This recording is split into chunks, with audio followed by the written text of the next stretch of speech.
Hi, today we're going to talk to you about Impressionist photography, my style of photography, or why I like to take weird, crazy pictures.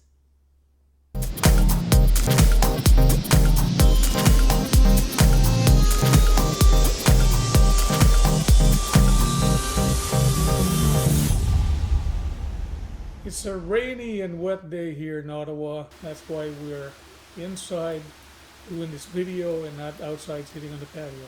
Yeah, that's right. Hopefully, by the time we're done, the sun will be back and we can go and sit outside for a little while. Okay, So, about Impressionist photography. yes, but just a little background about how I came to this first. I've been photographing for about 10 years. And for the first couple of years, I tried to learn the basics. I was very fortunate to have my own very personal teacher and mentor. Lucky me. And I think the best thing you did at the very beginning was to put me on manual mode. That's right, it's a great way to learn about your camera and how it works. Yep, took lots of really bad pictures, but hey, I learned fairly quickly. So that was great. We both like to do urban photography. We do a lot of travel photography. I've tried landscape, but frankly, it's not really my thing. I've dabbled a little bit in portraiture. You've really taken to contemplative photography, It's a right? different style altogether, right? It's about being mindful, it's about calming your mind and opening your eyes into this You phenomenal world that we live in. know, that's right. But for me, I was really looking for what would be my style of photography, something that is more specific to me. And I actually ended up taking a class at, it was called the Art of Photography at SPOW. It's a local photography school here. It's the School of Photographic Arts It's a of great Ottawa. school. Yeah, it's very good. And in the class, I had to do a project, and I started to work on photographing reflections.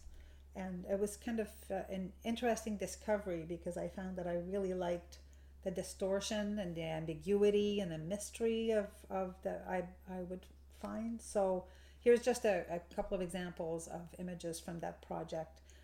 The first is my favorite. It's called Buddha and the Cathedral, and taken in It's taken in Montreal, the Notre Dame in Montreal, actually, that. right? Yep. That's right. And it was a little store right opposite the church. It was on the side of the church, and they sold various Asian artifacts, and one of them was a Buddha poster. And I managed to frame the image so that the eye of the Buddha ended up directly under the arch of the window of the cathedral. And I thought it was kind of an interesting juxtaposition, a little bit of an interesting contrast. The next one is I called Three Goddesses, and it's taken in the same window. Again, it's Asian artifacts versus the cathedral, and I thought it was an interesting theme. And the third one is I called Convergence. And again, here, sort of the Asian style artifacts in the shop against the cathedral. And I liked the way that the lines led you directly to the door, and how this man just came out, honestly, just at the right time. Yeah, it really made the photograph, I think. Yes, and he's wearing just a right colored shirt too. It works completely with the scheme. So that was good for me. Good for me. So I was discovering that I was liking to do things that were maybe a little less traditional. And that's about the time I came across Freeman Patterson's book on photo impressionism. Yeah, the Impressionist style of photography is really different from the traditional kind of photography, right? Because it encourages you to break the rules, really. Where it tells you to hold the camera steady while you shake your camera, and the images are blurry, which is great, and you don't worry about crooked lines, etc., etc. So Yeah, that's right. So what I was finding out was I was really excited about those ideas. Um, so it's as Henry says, it's a very different type of approach, and the rules are not quite the same. that's right, and it frees you up, right? It makes you a little bit more creative, and there's not a lot of rules or hindrances. What do you call it? There's no there's a lot of freedom. Yeah. There's a lot of freedom, not many restrictions. Restrictions, yeah, that's Yeah. that's the word I'm looking for. Yeah. I mean, there's still some rules. We're still concerned with things like composition and color and lines, but it's just in a very different way. So that was, I thought that was really interesting. So I started to work on some different techniques. One is, of course, the intentional camera movement, moving your camera during the exposure. Totally against the rules. Intentional blur, again, totally against the rules. And my favorite technique, which is in camera multiple exposure. So this is where not all cameras allow you to do that, but some do. I work with a Nikon D800 and it lets me take up to 10 photographs. So you take however many frames you've decided, and at the end the camera basically merges, it blends all of these images. And you can do it in post processing as well. Yeah, that's right. It's not quite the same. I've done both, right? Not the same experience. Both are very different feels, but yes, both are definitely fair approaches. There's a lot of flexibility even in the in camera multiple exposure technique. One of the first ones that I loved to work with was the Orton technique, and this is an old technique that was developed by Michael Orton in the 80s, and he did this with film. The idea is to just blend several, sometimes two or three images or frames, some of the same subject, some in focus and some out of focus, and it gives you a very dreamy sort of painterly looking. It's very like painterly. Yeah. That's right. So this is a good example of that. So there's just all sorts of different ways that we can go about. Yeah, and the images itself tend to emphasize the color and the lines, right? And it sort of gives you that soft, dreamy look. Yes, most impressionist or photo impressionist images tend to be very soft and blurry. On the other hand, I like to bring back some of the detail in my images, and I find that it gives an interesting contrast. So I will almost always go into post-processing. This is a good example of multiple exposure of a flower that I did, and the image out of camera was very, very soft. And I went in and I highlighted all of the detail. So it's an interesting contrast, I find. Between it's a great image. The fact that you actually desaturated it and turned into a sort of black and white photograph, I think it works very well. Yeah, exactly. So this is again lots of room to play. I like to process my images. I love to work in the computer. So Lightroom and Photoshop are my tools of choice, and I just like to see how much further I can take an image once it's out of the camera. So I think it's fairly safe to say that all of my images have been photoshopped, pretty much all of them.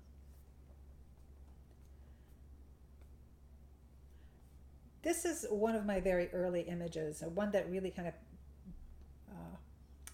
fired up all of this enthusiasm for me. This was taken on Canada Day downtown here in Ottawa. And what I find with these techniques is that we always end up with some interesting surprises. Here, the woman with the sunglasses appears to have a whole body, but when you look a little closer, that body is really composed of 2 or 3 different people these were taken in various exposures. Weird looking, yeah. It's a little weird looking, which is definitely up my alley. So I just love these little surprises that come up. And although the original image was interesting, I really took this image further in post-processing and added a lot of... Yeah, it was a very busy day, lots of people. A little bit crazy during Canada Day here in Ottawa. Yeah. So there are tons of opportunities to take photographs, and for this style of photography, I think it works very well in that kind of atmosphere. Yeah, that's right. Crowds and sort of public events are just perfect. It's a perfect setting for this sort of these sort of techniques. Then I took on another class. It was called the constructed image, and we talked a lot about photo manipulation. the fact that really there's been photo manipulation since the very beginning of photography. So the whole discussion about, is it in Photoshop or not? It's kind of a non-issue. They've been doing stuff in the dark room ever since the very beginning. So, but in this particular class, in a very strange way, I felt like I was given permission to make weird images. Yeah, free yourself. It really did. I mean, I'm, at my age, you'd figure I wouldn't need permission, but there you go. And I felt that even if they were not traditional images, they were still perfectly legitimate photographs or images. So absolutely, they're like fine arts. Yeah. Yes. Yeah. Very artistic. So it really gave me more of a permission, I guess, to continue to explore this approach. And this is a very particular example. This is from that particular class. One of my very favorite images, still to yeah, this mine day. too. It's I named it the Carousel, and it was we were photographing on Victoria Day. There was a fair and of course a carousel, and it was nighttime, and we took lots of pictures. And I started to play with it. I just found that it was a still image. It was a single capture in this particular case. I just didn't really find that it gave really the impression of what it was like to be there. So I started to duplicate the layers and copy and distort and warp and blend, and I added textures, and I adjusted the color, and I ended up with this image. And I find this now for me really gives me the feeling of when we were there, people were milling about. That's right, lots of music, lots of people. The carousel was going around, and so to me this really conveys much more what it was like to be there. Mm-hmm. So again, one of my early images, but it definitely definitely one of my favorite too. Yeah, one of my favorites, and it definitely motivated me to continue to work on this. So one of the things that I have worked out over time is that what I like to do with this type of image is that I like to invite you, the viewer, into the image. Into the dark side. And just come over to the dark side. And I want you to make your own story about what the image is showing you. That's right, because it's not clear, then you really have to make your own interpretation, I guess, and it's more about the impression too, the feeling that you get when you look at the image, I think. Yeah, exactly. There's enough details there and elements for the right brain or to hang on to, but I think it really kind of gives you a chance to go more to the intuitive side and make up your own story. And everybody makes up different stories, so it's very interesting. Yeah, that's right. And in the traditional style of photography, you basically, what you do is that you depict basically a sort of a literal scene of what's in front of you, of the people in front of you, and it's different in as if you were actually standing there in front of the scene, right? Yeah. Which is different from the Impressionist style of photography. Yeah. Because sometimes I find that like freezing a moment in time in with a clear image and focus just doesn't really do it for me. It doesn't convey that sense of energy, the motion, what is happening. So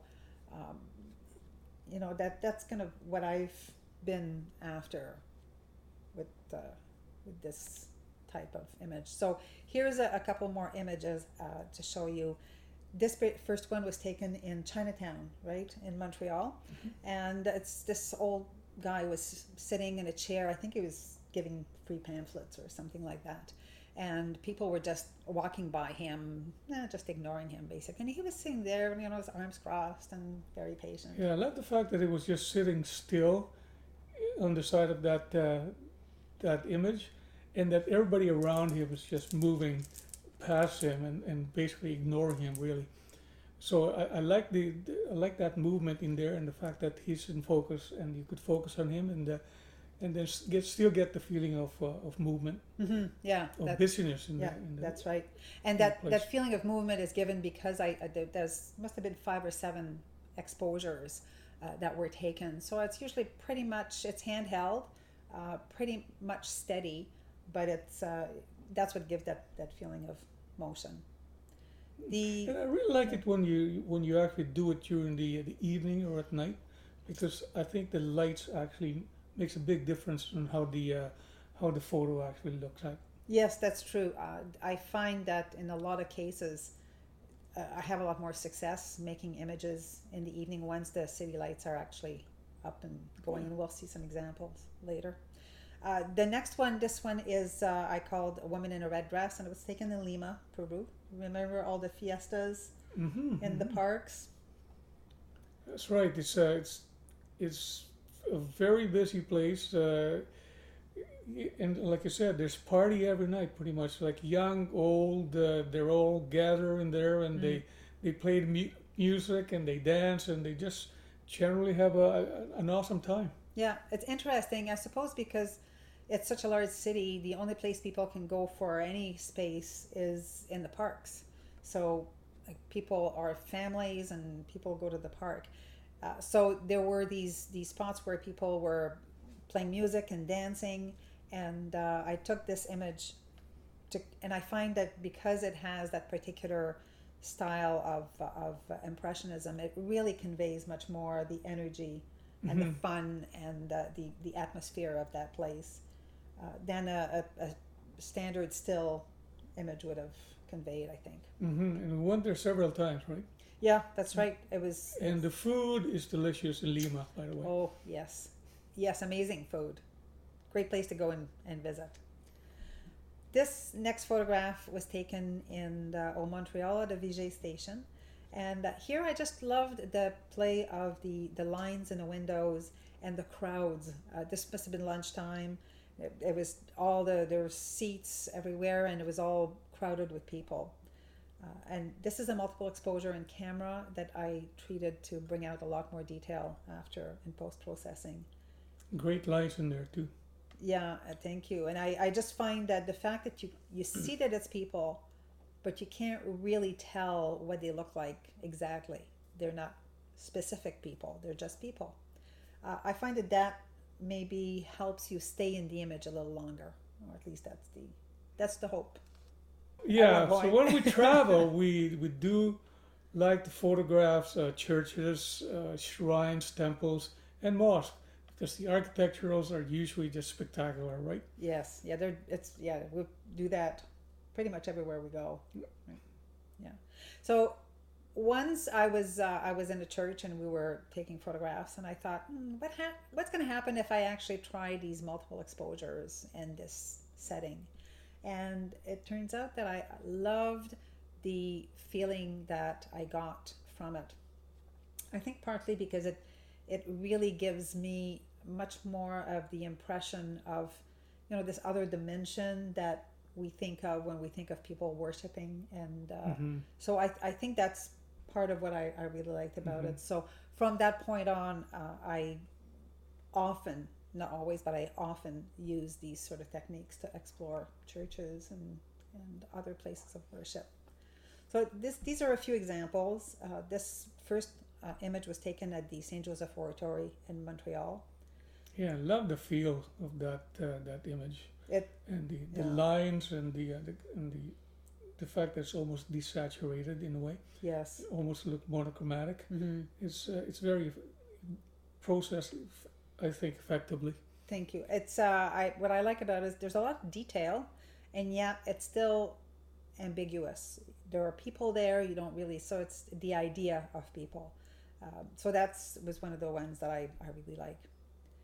This next image I took at the Notre Dame Cathedral here in Ottawa. And again, here we're playing with the arches and the people that are moving in front of the church. So it's the same idea. This third image was taken at the Santo Niño Cathedral in Cebu in the Philippines. Yeah, very famous cathedral in the Philippines.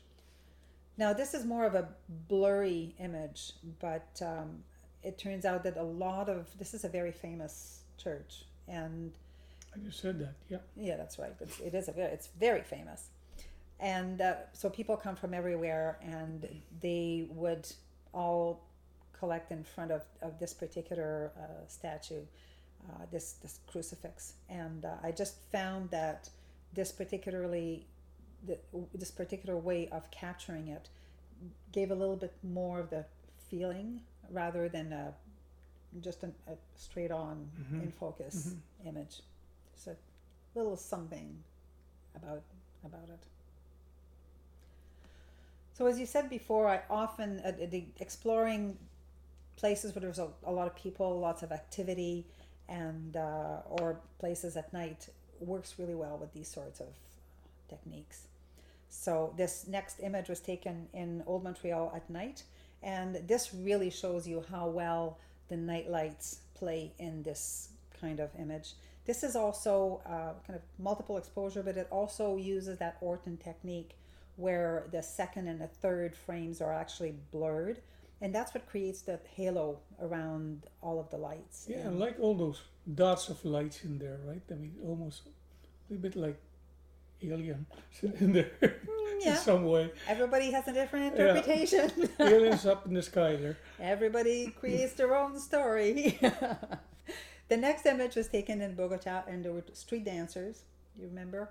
And yeah, it was just outside the church, right? And I really like this image. I really like the movement and the motion of it. I mean, I have taken the same photograph, but it just did not look like this one. It did not look as good as this one, basically. It's the motion. I think it really kind of creates a little bit of a...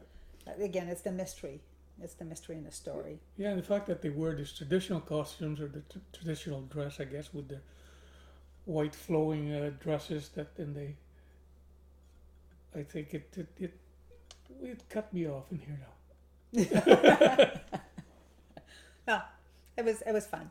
It was good. Yeah. The next image we've got is was taken in Ottawa at the Biwak Market. Again, very busy. Close to home. Night scene. And one of the things that I think makes this image is that once you look at it a little carefully, you see that inside of the store, there's one man there who's sitting, and he's slumped forward, and he just looks like he's not having as much of a good time as everybody else around in this image. So I think that makes another layer of interest as well. Definitely. Yeah. So I think we could safely say that, I mean, I still do other styles. That's not the only thing I do. I do some architecture, and I do travel photography. I still am interested in portraiture, but Impressionism is definitely one of my main visual photographic voices.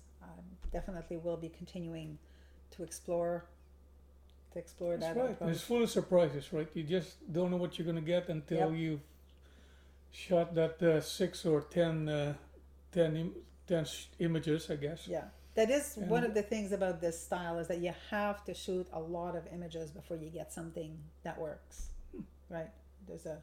And you can combine different images from different shots too, right? Oh yeah, exactly. So, it's always only limited by your imagination and what you want to do, right? Yep. So go ahead and try new ways of making images. Don't be afraid if it looks weird. If it's weird, it's good. Strange is good, yes. Strange is good. You might discover a whole new world of blurry and weird photographs. So go for it. That's right. So in future videos, I will be talking in more details about the techniques specifically and the processing. Obviously, couldn't talk about all that today, but definitely we can talk about that. That's right. If you want to see more of Lorraine's Impressionist images, you could visit us at henryandlorraine.com. And if you like more focus images, you could also go to that same look at his images. Same webpage and look at my images. That's right. Let us know if you've tried some similar techniques or what you think of the images or the ideas in the comments below. We would love to hear from you. And that's it for now. See you soon. Thank you for watching.